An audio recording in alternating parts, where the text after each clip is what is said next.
Merci beaucoup. J'ai une question sur l'Iran. L'Iran est le soutien financier et militaire du Hamas dans la guerre contre Israël.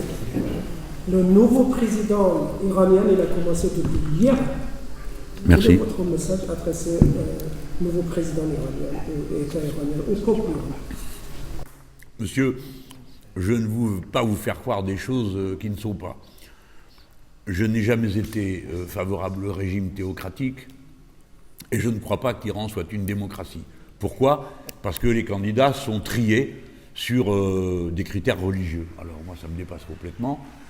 Mais évidemment, les peuples se donnent les gouvernements qu'ils choisissent et donc le président de la République iranienne doit être respecté comme le sont tous les présidents du monde, y compris ceux avec lesquels, pour ma part, je ne me sens pas non plus beaucoup d'affinité, comme les rois ici et là dans différents pays, puisque je suis un jacobin affirmé. Je vous dis ça pour que on ne croie à aucune complaisance de ma part ou que j'aurais changé d'avis sur le sujet. Mais l'Iran a été agressé et on ne peut être que solidaire de l'Iran. Aller tuer quelqu'un qui ne vous convient pas chez les voisins n'est pas une attitude acceptable, quel que soit le régime politique du voisin. Nous n'allons pas régler nos comptes avec les gens que nous n'aimons pas, nous Français, ou qui nous menacent. Nous n'allons pas les régler en allant les assassiner dans le pays d'à côté. Donc l'Iran mérite, et je le dis, le soutien des Français contre le fait qu'on assassine chez elle, en Iran, des gens qu'elle reçoit. Bon. Et puis ça, c'est un facteur de guerre. Qui peut croire que les Iraniens vont rester les bras croisés en regardant ça comme ça ? Mais personne ne ferait ça. Essayez de faire ça en France et vous allez voir si je ne serai pas parmi les premiers à dire ça, c'est pas acceptable, et il y aura des représailles. Bon.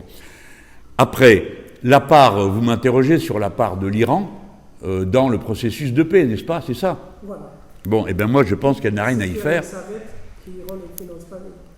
Écoutez, je suis partisan de l'État de Palestine. Donc j'estime que c'est aux Palestiniens de mener la discussion pour la paix et pour la suite, comme c'est aux Israéliens et à personne d'autre. Je ne vois pas ce que viendraient faire dans cette discussion tous ceux qui sont impliqués dans cette affaire, parce que c'est la terre entière qui est dorénavant impliquée. Je veux dire, on pourrait aussi dire, M. Gustavo Petro, président de la Colombie, a viré l'ambassadeur d'Israël de son pays et refusé de livrer du charbon. Donc on pourrait dire, il y a aussi la Colombie.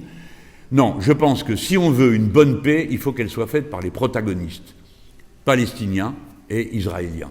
Et une fois qu'il y aura la paix entre ces deux-là, c'est-à-dire qu'on aura commencé par un cessez-le-feu, eh bien, vous verrez que tout le reste sera facile à régler. Je ne crois pas que les Palestiniens veuillent si peu que ce soit renoncer à leur autonomie et souveraineté, quelle que soit la nature des amitiés qui lui sont proposées ou qui existent déjà, ou des alliances. Moi, je crois que les Palestiniens veulent être Palestiniens. Eh bien, voilà qu'ils le soient. J'ai